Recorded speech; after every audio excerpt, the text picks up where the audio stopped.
Hello!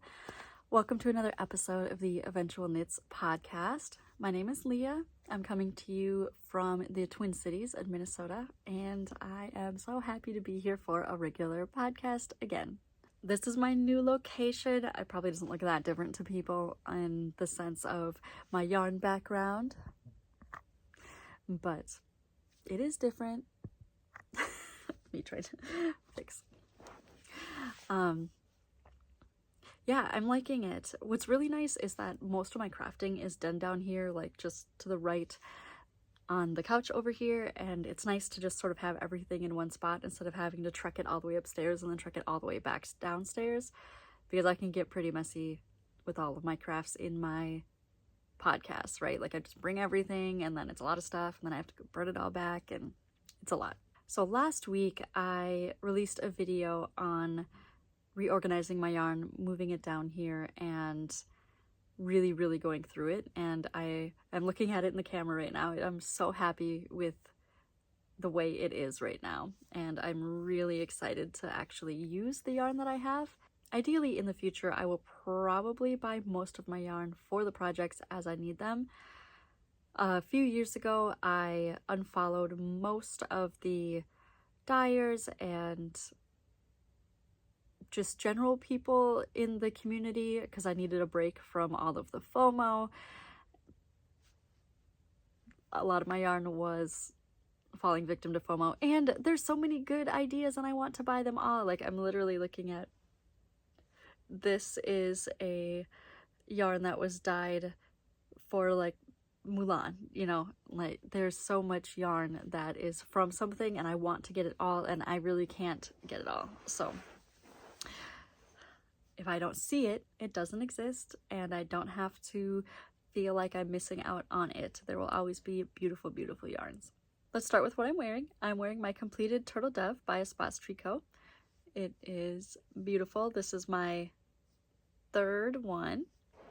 My foot's asleep. So in the camera, it's not looking as hot pink as it really is. It's very hot pink. I did half sleeves.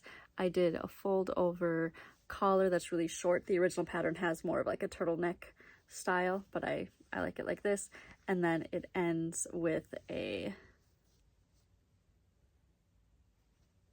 split hem. And as I'm doing this, I'm like, wait, did I already film a podcast wearing this? If I did, rip, wearing it again.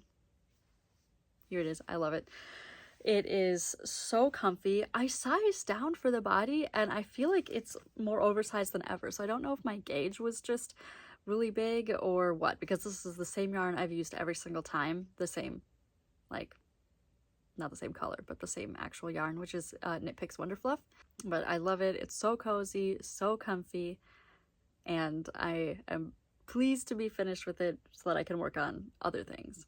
As I said in a previous podcast, one of the more recent ones, whether it was my organizational one or the one before that, most of my projects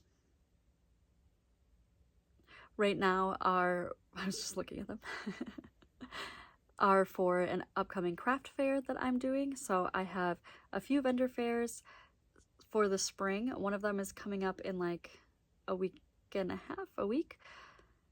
And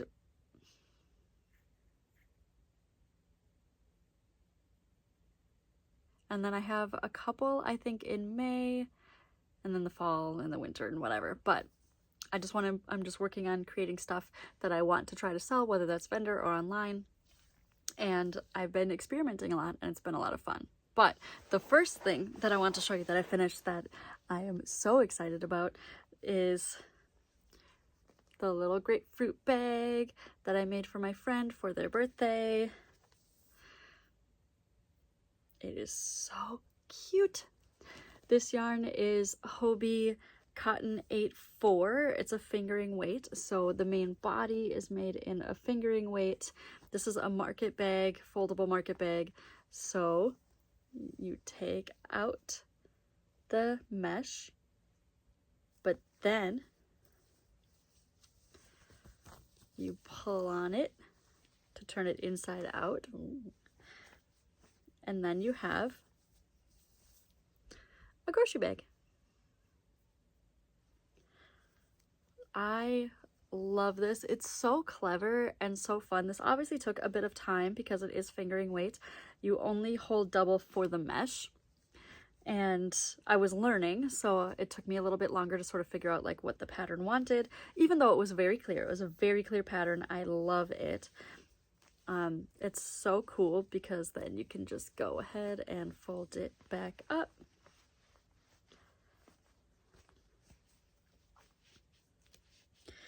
Tuck it in. You got a little purse bag for your grocery shopping.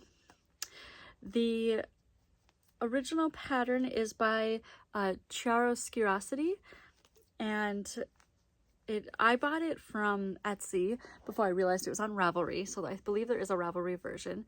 This is the Citrus Summer Shopper, and it provides Hobie yarn suggestions for the grapefruit, a lime, and orange. An orange. I love it. I'm probably going to be making some more. I don't know if I'm going to sell them yet or not, in the sense that this just took a while. So maybe custom orders, because these are adorable. And I bought yarn to make myself a lime one. That's around here somewhere. Oh.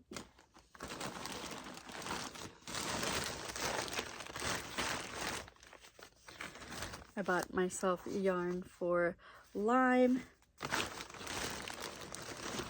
And then I couldn't decide, so I also bought myself one yarn for lemon. So, you know, I'm going to be making some of those in the future moving forward here. It looks like also maybe yarn for a grapefruit one as well. As you can tell, I loved that. It was very, very fun and very cute. And Chiaroscurosity also has patterns for mini versions.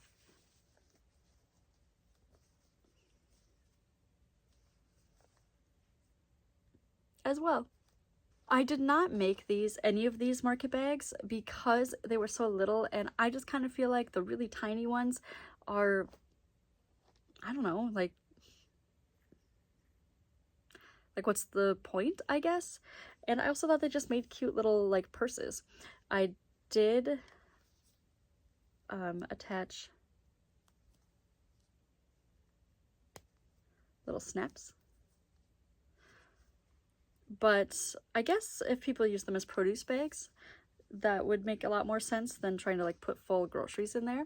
But I did one in orange, one in lime, and then this one I had a variegated yellow that I did. But they're so adorable. I'm going to be selling these at my vendor show. I'll put them online as well. So cute. Very easy, very quick. I can do one in an evening. I am in love. What I'm doing right now, everyone, is focusing on the bags. The bags are fun.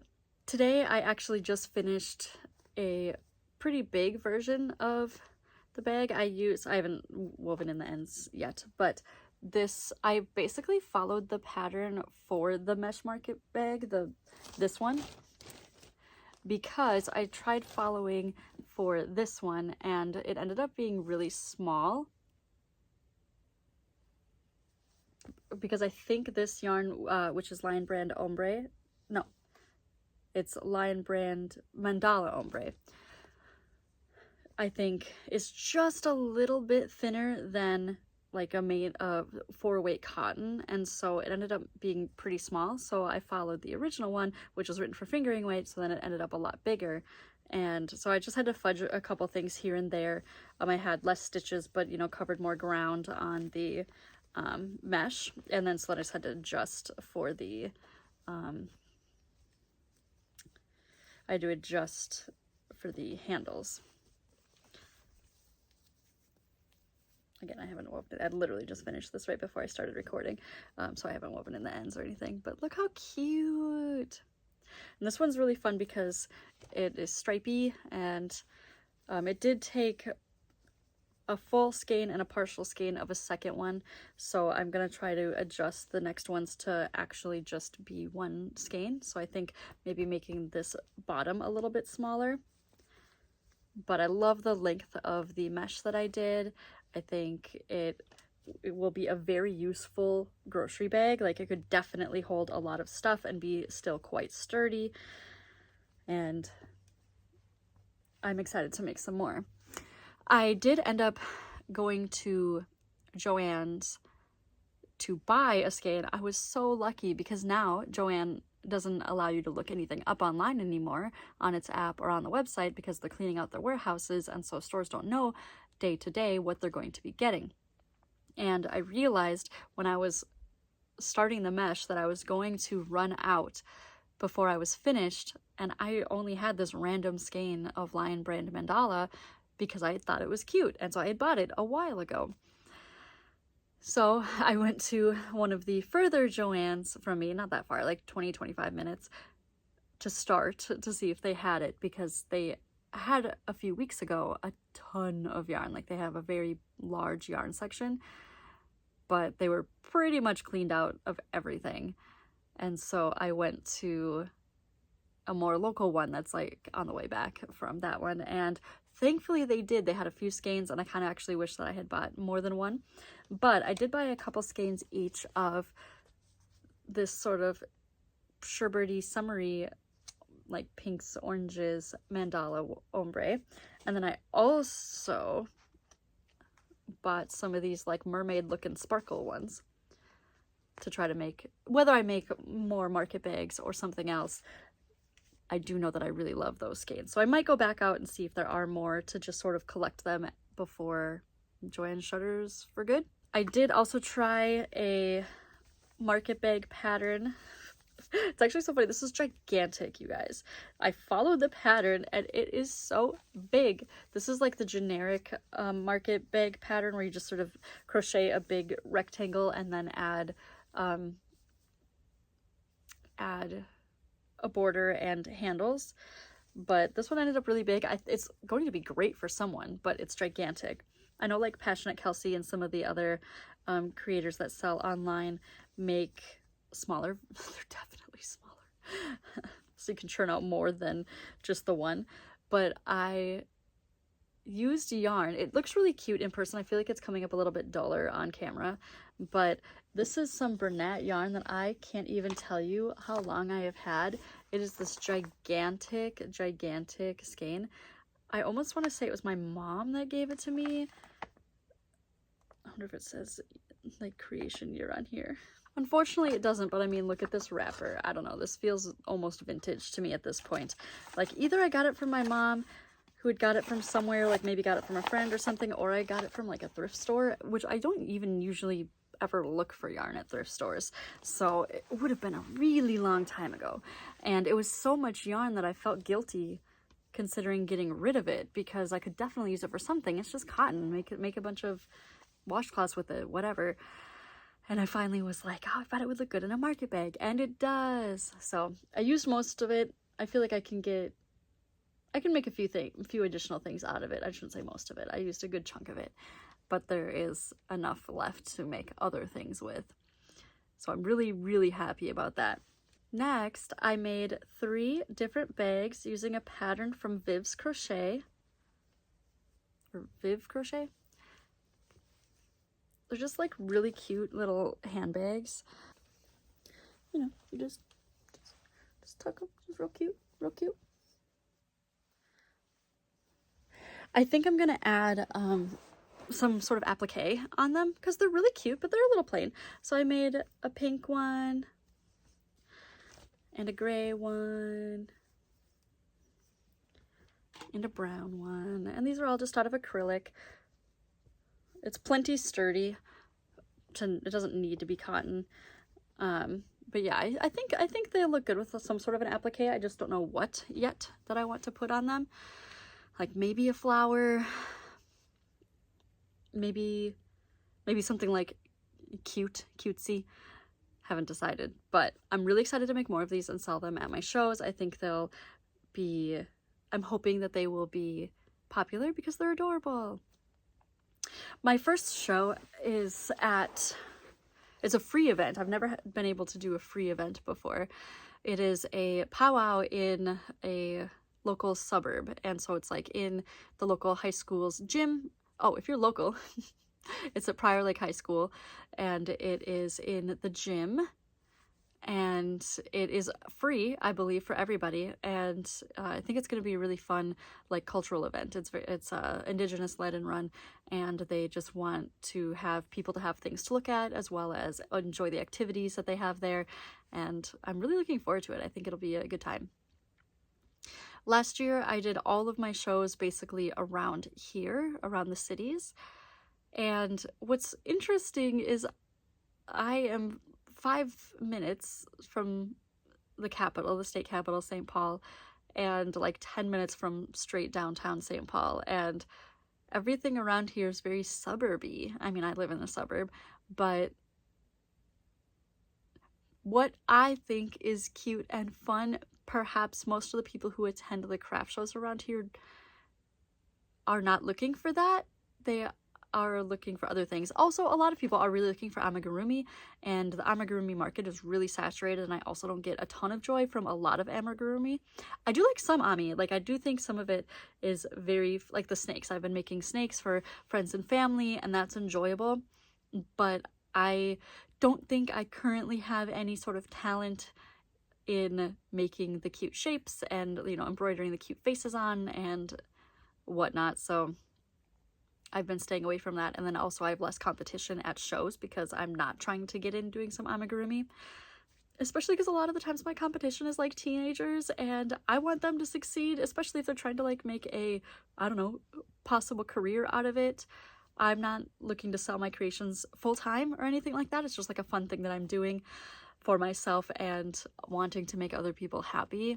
I'm not trying to make this a full-time business. I'm trying to make it a just on the side business. That's not to say I'm not taking it seriously, because I am. I just am not trying to be number one. I am fully understanding that I don't need to be the top seller, and I have no intentions of ever quitting my full-time job. The last thing that I made is something that I actually made on this cute little knitting machine.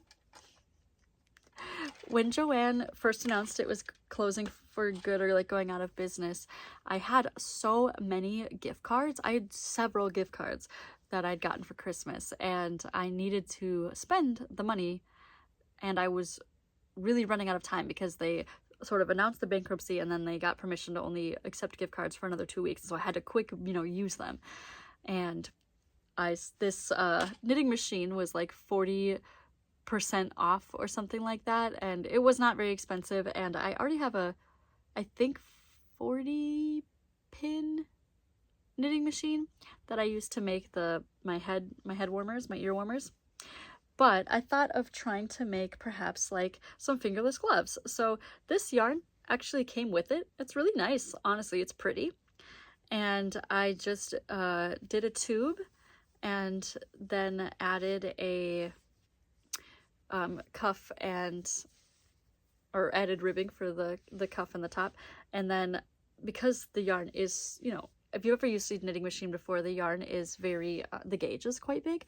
So for the thumb hole, I literally just stuck my thumb out through the hole. And I think these are really cute. I did make a second one. I just haven't done the edging yet because I was like, I'm lazy. I don't want to. But these are cute and fun. And I definitely think high schoolers would enjoy these as well. And different yarns and whatnot. The yarn that came with this knitting machine works really well with the knitting machine. I had tried a different yarn and it didn't go super well, and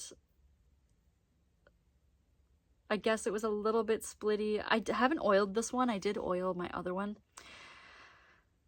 It's just a lot. So anyway, I only used it to make these two just to sort of like test out the pattern, and I do like it. I still haven't decided if in the future, if I make more, if I'll do the like circular knitting up to a certain point, and then if like I can change partway through and just do a back and forth to make the thumb hole and then continue up. This was just like my first experiment on it, and these will I have like small to medium sized woman hands. I feel like my general audience who would want these will definitely fit them as well. So in my yarn journey a couple days ago to the various JoAnns, I ended up going to that local JoAnn's that's like 10 minutes away from here. And I had mentioned that I wasn't sure if they'd opened a second store in the same strip mall as the original one that sucked. It sucked for me. Honestly, it was probably pretty good for people who enjoy fabric because it was more of a fabric store. It had a pretty small yarn section. And so what actually happened was, amidst all of this bankruptcy business, they literally opened a brand spanking new JoAnn's and closed that old one. I'm like so sad for them. It's beautiful. I should go back and take some footage of it. I honestly probably will. So this is the brand new JoAnn's, like brand new. I swear opened after they announced the first the first bankruptcy. It's so pretty.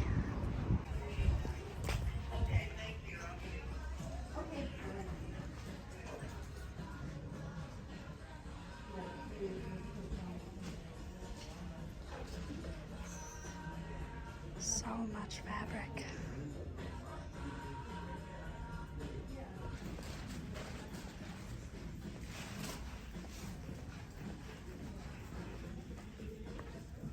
I guess would have been so nice.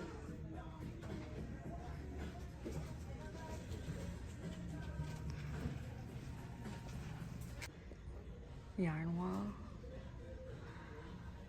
This reminds me of the knit and crochet store at Mall of America, but it's so nice.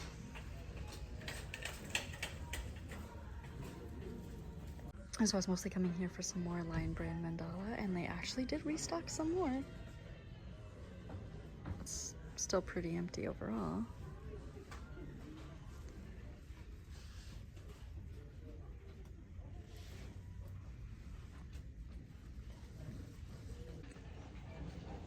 So an older woman, I was just looking at the yarn, came up to me and started talking to me, and then made it clear that she thought I worked here.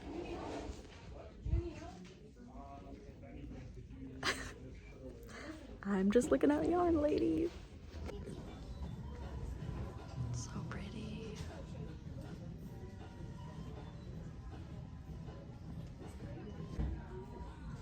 Like, damn.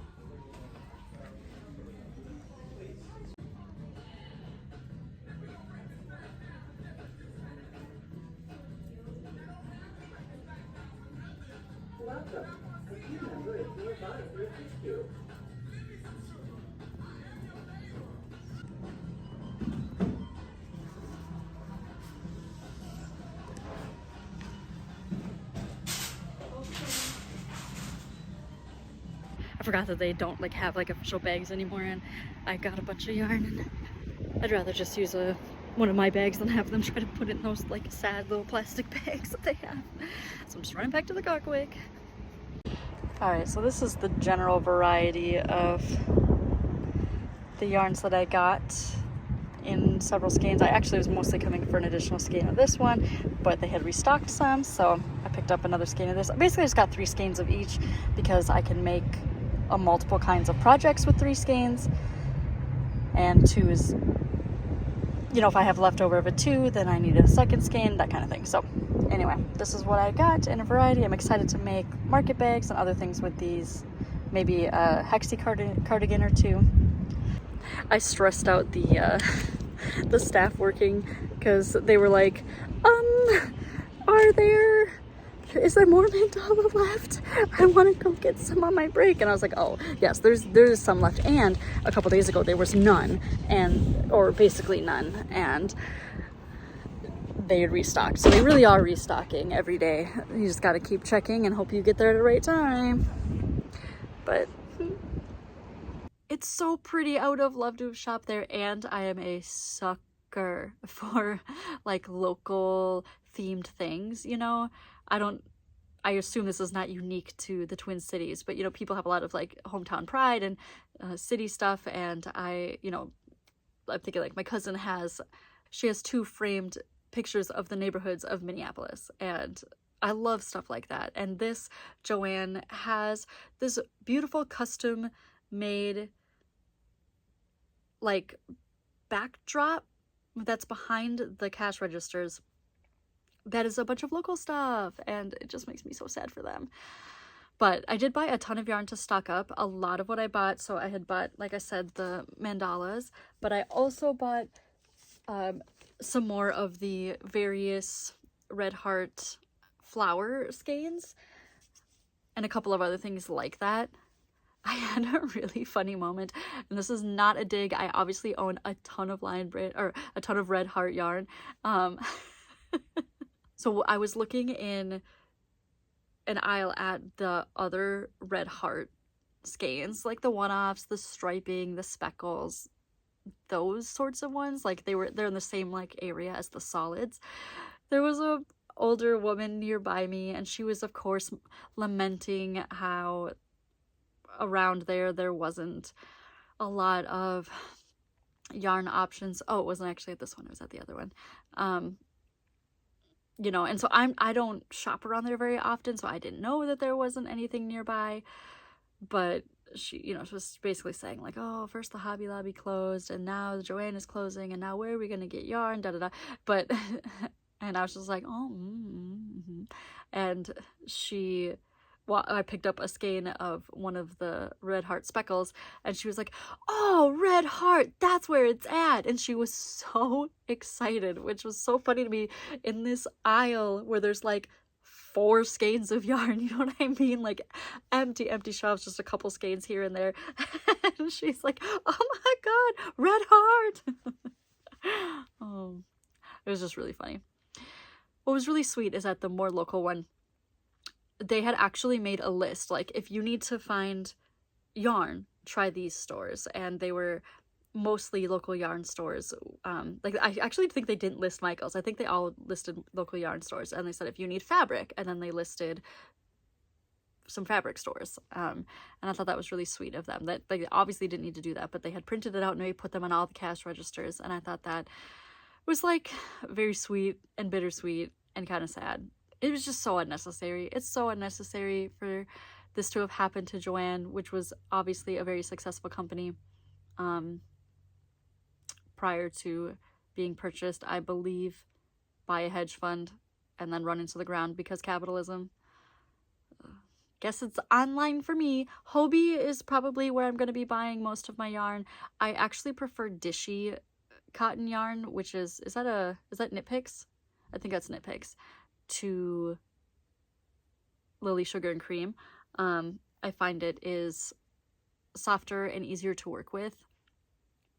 So that's probably what I'm going to start doing, like maybe Knit Picks. I mean, Hobie also has really good cotton yarn, so I could just buy from them as well. And it's not that expensive. You just have to wait for it. You know, it's coming from overseas. So if you live in the United States. I do mostly buy the commercial yarn for my selling projects, so I just need to make sure to find the balance of using that yarn and using the new yarn, or not new, but the current yarn that I have. As an update on my D-stash, I have done nothing yet for that, but I do plan to start taking pictures here soon. I believe probably after my show on the 22nd or whenever it is of this month. And so keep an eye out on my Instagram. I will update and notify, and if you want the yarn, you should buy it and enjoy it. Coming up here, I think what I'm going to be doing is focusing still on making bags of various kinds, using up that yarn that I got. I did finally get my hands on some of the red Juicy Couture yarn in the 11th hour, both sparkly and not sparkly, so I'm going to make some scrunchies out of that yarn, and so I can have red as part of the yarns that I am selling versus just straight maroon. I also am interested in making bowl cozies, because I have bowl cozies for my bowls that I actually bought from a farmer's market at the university I work for like 5-6 years ago almost, that are actually, they're sewn, and knowing that I can actually crochet some would be great. And if they're cotton, they're probably able to be microwaved. I'll look into that, of course. But because what we do now is if we microwave something, it's super hot, and then we have to quick put it on the you know, it's basically a pot holder that's in the shape of a bowl, you know. And I think doing something with cotton would be great. I actually saw a podcast of someone that I don't really follow recently. It was just like a, you know, suggestion to use scraps up, and she talks about how she makes these double thick, they look like big washcloths, right? Like double thick pot holders, and and it's cotton, and that's the only thing she uses to take out her stuff from the oven. And I am just way too scared to try that. I don't know why. It just sounds really scary. I really prefer the many layers of fabric with fluffy stuff in between, with possibly even like something on the hand, because I feel like when you take stuff out of the oven, it is really, really hot. I don't want to burn my hand through fabric. But pot holders are a thing that could be made. I also feel like I'd probably knit them if I made pot holders, because I can knit more finely than I can crochet, I feel like. But crochet is sturdier, so I don't know. But I'm going to look into doing some of that. I'm going to be working on making more bags. I might make different styles of bags. I also might venture a little bit into a couple. There's that, what is that in style right now? It's like, it's not a tank top exactly, but it's like a vest kind of, and you put it over yourself and would look really cute on, you know, a variety of people.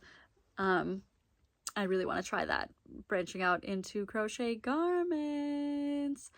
Who am I? I was actually just thinking the other day that I have been crocheting so much and not knitting, and it's just funny. It's just funny that I never thought I would crochet nearly as much as I am, or be as good at crochet as I am.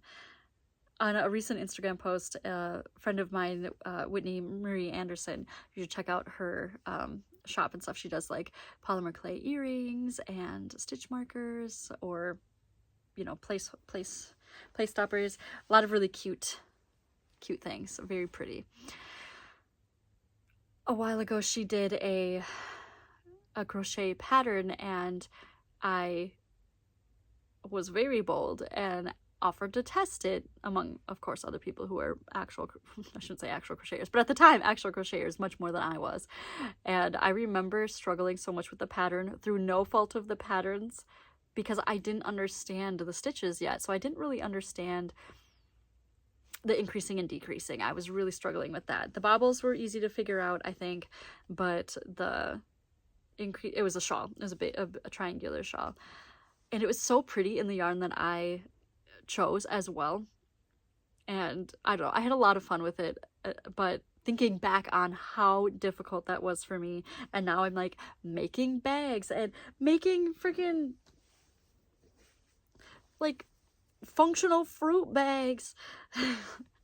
Just takes practice, y'all. Just takes practice. And now garments. What? So I'm excited. That's really all there is for me. My son turns 2 next month, so we're planning a nice birthday party for him. It's going to be a lot of fun. The weather had been getting pretty nice recently, enough for us to go outside. We actually had a lot of snow, like 12 inches or like 30 centimeters just like a week ago, and it all melted because it got warmer again. But now it's like really wet, and I think it's supposed to get cold again for the next like week or two, but hopefully starting to warm up to actual spring. And I'm so excited. I'm so excited to, like, my son has so much fun outside, and so do I, and it's just so fun watching him grow. And as you know, it feels so good to get out of the winter. You don't even realize how you've been sort of hibernating before the spring comes. And don't get me wrong, I've actually had a fine winter, and my mental health has been really good over the last year, which I am so grateful for modern medicine and my family and the people in my life that I spend my time with. But nothing compares to coming out of the winter and going towards the summer. Until we see each other again, thank you so much for watching, and I hope you have a great couple of weeks. Bye!